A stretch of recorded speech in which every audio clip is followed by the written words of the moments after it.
नमस्कार बच्चों। कक्षा 11 में हिंदी के आरोह भाग 1 के काव्यखंड में कबीर के पदों को पढ़ने से पहले आज हम कबीर जी के जीवन के बारे में पढ़ते हैं। इस काव्यखंड को जब हम शुरू करते हैं तो 2-3 पंक्तियां ये दी हुई हैं टैगोर जी की, जिसका अर्थ ये है कि हमें इन पंक्तियों के बारे में भी जानना चाहिए क्योंकि कविता से संबंधित हैं।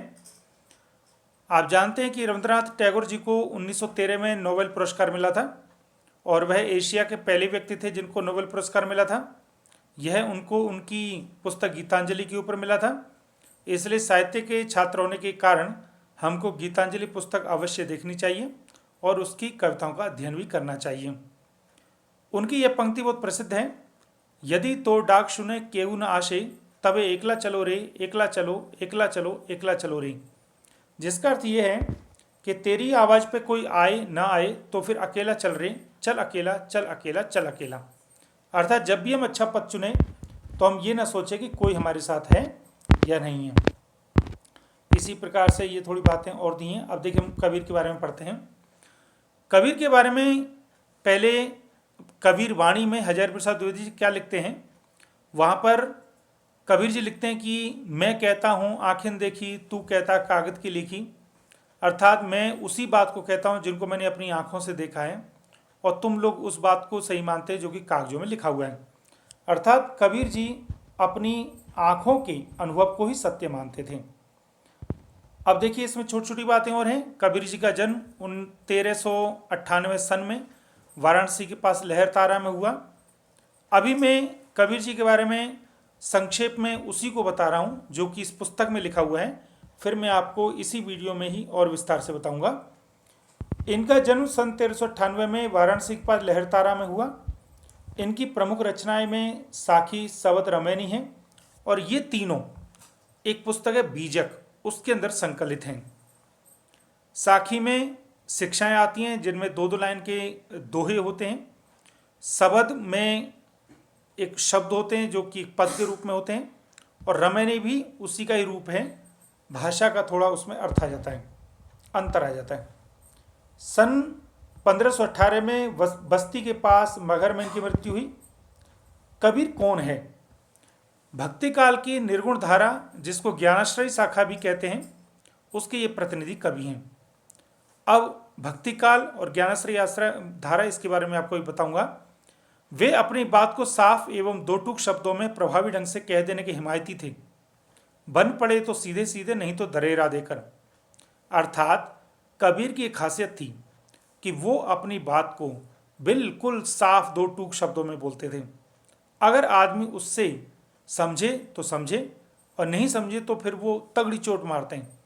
इसीलिए कबीर को हजारी प्रसाद द्विवेदी ने वाणी का डिक्टेटर कहा है। डिक्टेटर का मतलब यहाँ पर यह है कि वो अपनी वाणी को, अपनी भाषा को जिस प्रकार से चाहते थे उसी प्रकार से उसका प्रयोग करके अर्थ तक पहुँचते थे। तो ये प्रश्न आता है कि वाणी का डिक्टेटर कबीर को किसने कहा है? उत्तर होगा हजारी प्रसाद द्विवेदी। कबीर के जीवन के बारे में अनेक किंवदंतियां प्रचलित हैं। किंवदंतियां मतलब जो है लोक मान्यताएं। उन्होंने अपने आप को विभिन्न कविताओं में खुद को काशी का जुलाहा कहा है।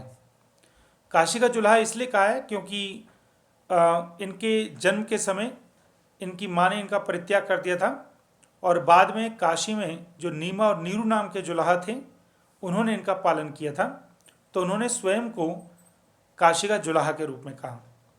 कबीर के विधिवत साक्षर होने का कोई प्रमाण नहीं मिलता, अर्थात उन्होंने औपचारिक शिक्षा कोई प्राप्त नहीं की, क्योंकि उन्होंने खुद कहा है मसी कागज छुयो नहीं, कलम गही नहीं हाथ। अर्थात मैंने कभी मसी मतलब स्याही, कागज छुआ ही नहीं है, कलम को मैंने कभी हाथ में नहीं लिया। जैसी कबीर की पंक्तियां भी इसका प्रमाण देती हैं। उन्होंने देशाटन और सत्संग से ज्ञान प्राप्त किया। अब प्रश्न ये उठता है कि जब वो कभी विद्यालय गए ही नहीं तो उन्हें इतना ज्ञान आया कैसे? तो इसका उत्तर है वो देश में इधर उधर घूमते थे और सत्संग करते थे, अनुभव लेते थे, उससे उनको यह ज्ञान प्राप्त हुआ था। किताबी ज्ञान के स्थान पर आंखों देखे सत्य और अनुभव को उन्होंने प्रमुखता दी। उनकी रचनाओं में नाथों, सिद्धों और सूफी संतों की बातों का प्रभाव मिलता है और ये तीनों मतलब योग पर, अध्यात्म पर, रहस्यवाद पर धर्म पर विश्वास करते थे, इसलिए इनकी बातों में इस तरह की बातें ज़्यादा आती हैं। वे कर्मकांड और वेद विचार के विरोधी थे तथा जाति भेद, वर्ण भेद और संप्रदाय भेद के स्थान पर प्रेम, सद्भाव और समानता का समर्थन करते थे। इसका अर्थ बच्चे ये है कि वो किसी भी कर्मकांड का और वेद विचार का मतलब किसी भी धार्मिक ग्रंथ का विरोध करते थे, क्योंकि उनको ये लगता था कि ये हमको कहीं ना कहीं तोड़ते हैं। जाति के रूप में मान लो, या वर्ण मतलब ब्राह्मण, क्षत्रिय, वैश्य, शूद्र के रूप में मान लो, या संप्रदाय मतलब जो है हिंदू, मुस्लिम, इनके रूप में हमें बांटते हैं। तो उन्होंने कहा नहीं, हम इन सब का विरोध करते हैं। और कर्मकांड वाला दिखावा, इसकी जगह वो ये मानते थे प्रेम रखो, सद्भाव मतलब सबके साथ अच्छा भाव रखो, और समानता, सबके साथ इक्वलिटी रखो। तो ये कबीर जी के बारे में संक्षेप में इस पाठ में है। लेखक का परिचय प्रश्न पत्र में और परीक्षा में नहीं आता है, पर हम साहित्य के बच्चे हैं, इसलिए हमें थोड़ा सा और इसके बारे में जानकारी लेनी चाहिए। तो मैं आपको और कबीर जी के बारे में बातें बताता हूँ जो आपके लिए लाभप्रद होंगी। ये कबीर जी का फोटो है। बच्चे, जब भी कबीर जी का नाम आता है तो भक्ति काल का नाम जरूर आता है, क्योंकि ये भक्ति काल के कवि थे। जानकारी के लिए बताऊं, हिंदी को जब भागों में बांटते हैं, हिंदी का जो प्रारंभ माना जाता है वो 1050 संवत से माना जाता है। संवत का मतलब यह है कि ये जो संख्या लिखी हुई है उसमें से जब आप 50 और 57 जब आप घटा देंगे तो सन बन जाएगा।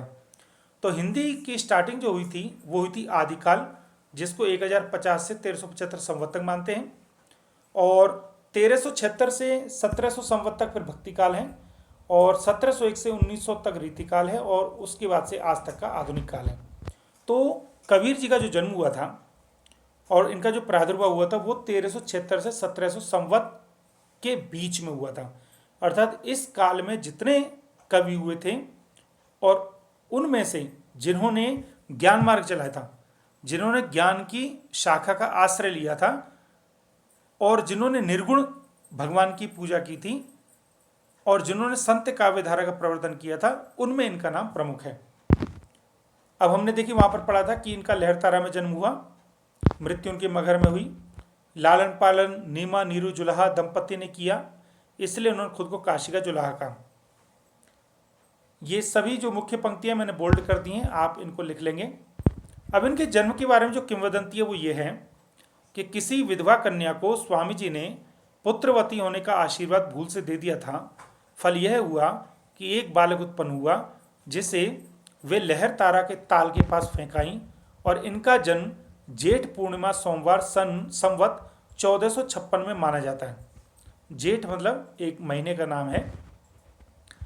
रामानंद जी के महत्व को सुनकर कबीर के हृदय में शिष्य की लालसा हुई। कबीर के गुरु कौन थे? रामानंद जी।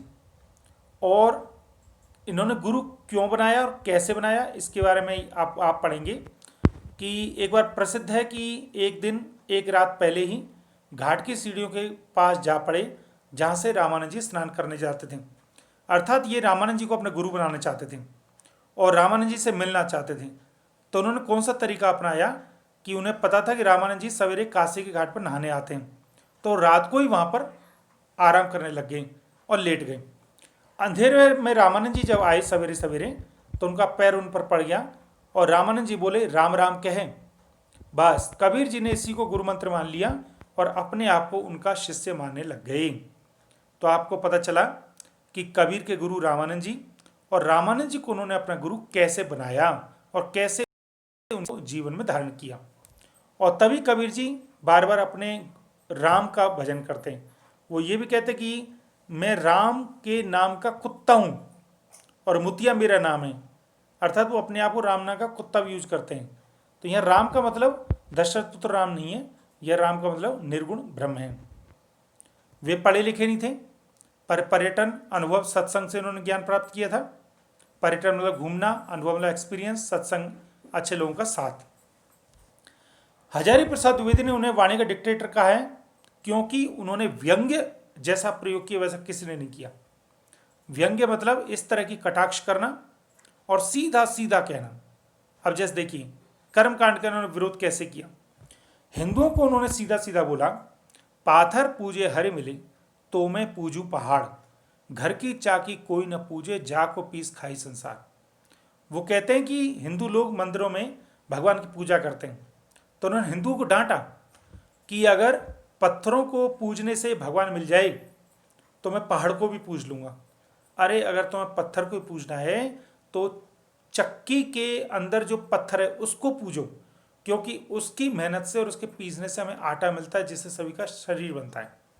ऐसे इन्होंने मुस्लिमों को कैसे डांटा? कांकर पाथर जोड़ के मस्जिद लई बनाए और ताचड़ मुल्ला बांग दे बहरा हुआ खुदाए।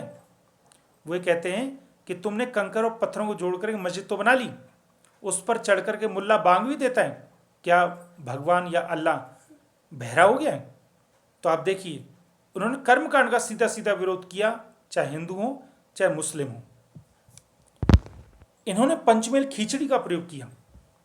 कबीर की जो भाषा है वो पंचमेल खिचड़ी है। पंचमेल खिचड़ी क्या है कि उसमें राजस्थानी, पंजाबी, ब्रज, अवधी और खड़ी बोली, इन पांचों भाषाओं के शब्द मिले जुले होते हैं। इसलिए श्याम सुंदर दास जी ने ये माना है कि प्रेम जो कबीर जी की भाषा पंचमेल खिचड़ी है, और रामचंद्र शुक्ल ने ये माना है कि उनकी भाषा सदुक्कड़ी भाषा है। तो आप लिख सकते हैं जब भी भाषा सौंदर्य आएगा, कबीर जी की भाषा पंचमेल खिचड़ी है, कबीर जी की भाषा सदुक्कड़ी भाषा है। निर्गुण धारा और संत काव्य धारा से इनका संबंध है, ये मैंने आपको बता दिया कि जब भक्ति काल चला तो भक्ति काल में कुछ लोगों ने भगवान के दो स्वरूप की पूजा की। एक ने निर्गुण रूप को माना, एक ने सगुण रूप को माना। निर्गुण रूप को जिन्होंने माना उनमें कबीर जी थे, और सगुण रूप को जिसमें माना उनमें तुलसीदास और सूरदास थे। संत मत के प्रचार का श्रेय रामानंद को है, ये इनके गुरु थे। और आप जो ये आरती सुनते हैं, आरती कीजिए हनुमान लला की, ये इन्हीं के गुरु जी की लिखी हुई है। कबीर के जो बीजक हैं, जिसमें साखी, शबद, रमणी तीनों हैं, उनको संकलित किसने किया? तो इन्हीं के शिष्य थे धर्मदास, उन्होंने किया है। कबीर जी तो बस अपने दोहों को, अपने शब्दों को, रमणी को बोलते रहते थे, गाते रहते थे, लेकिन इकट्ठा धर्मदास जी ने किया। कबीर सिकंदर लोदी के समकालीन थे, और लोगों का मत ये भी है कि सिकंदर लोदी के ये गुरु भी थे, और इन्हीं के कहने पर कबीर को जंजीर से बांध करके गंगा में इनके शिष्य सिकंदर लोदी ने उनको डुबाया था। कबीर में रहस्यवाद मिलता है। रहस्यवाद मतलब दार्शनिकता, गूढ़ गूढ़ बातें मिलती हैं, मतलब सरल शब्दों में गूढ़ बातें। अब आप देखोगे, एक आपको मैं दुआ सुनाता हूँ कि जल में कुंभ, कुंभ में जल है, बाहर भीतर पानी, और फूटा कुंभ जल जल ही समाना, यह तत्कथों ज्ञानी। कि पानी के अंदर घड़ा है और घड़े के अंदर पानी है। जल में कुंभ, कुंभ में जल, बाहर भीतर पानी, और उसके बाहर भीतर दोनों जगह पानी है। फूटा कुंभ, घड़ा फूट गया, जल जल ही समाना, और घड़े का पानी पानी में समा गया, और इस तथ्य को कोई नहीं जानता। आपको समझ में आया? आपको नहीं है, लेकिन ये बहुत बड़ी फिलोसॉफी है कि हमारा शरीर एक घड़ा है, हमारी परमात्मा एक पानी है, ये घड़ा फूट जाता है, परमात्मा में मिल जाता है, तो रहस्यवाद है। कबीर का कहना है कि सूफी, मुसलमान, कवि, शेर तकी से उन्होंने दीक्षा ली थी, अर्थात उनसे भी उन्होंने ज्ञान प्राप्त किया था। तो मुझे उम्मीद है कि आपको कबीर के जीवन के बारे में विस्तृत जानकारी मिल गई है, और अब आप इस जानकारी के बाद जब कबीर के पदों को पढ़ेंगे तो कबीर का जो दृष्टिकोण है वो आपके सम्मुख रहेगा। और ये जो दृष्टिकोण है, हालांकि पेपर में आपको इनका जीवन नहीं आता है, लेकिन ये जो दृष्टिकोण आपके अंदर विकसित होगा, ये जो नज़रिया बनेगा, ये जो आपका विचार वैभव बनेगा, या ये जो दृष्टिकोण जो आपको मिलेगा ना, वो आपकी आगे व्याख्या में, आपके प्रश्नोत्तर में, आपके भाव सौंदर्य में, आपके भाषा सौंदर्य में, वहाँ पर अवश्य ही काम आएगा।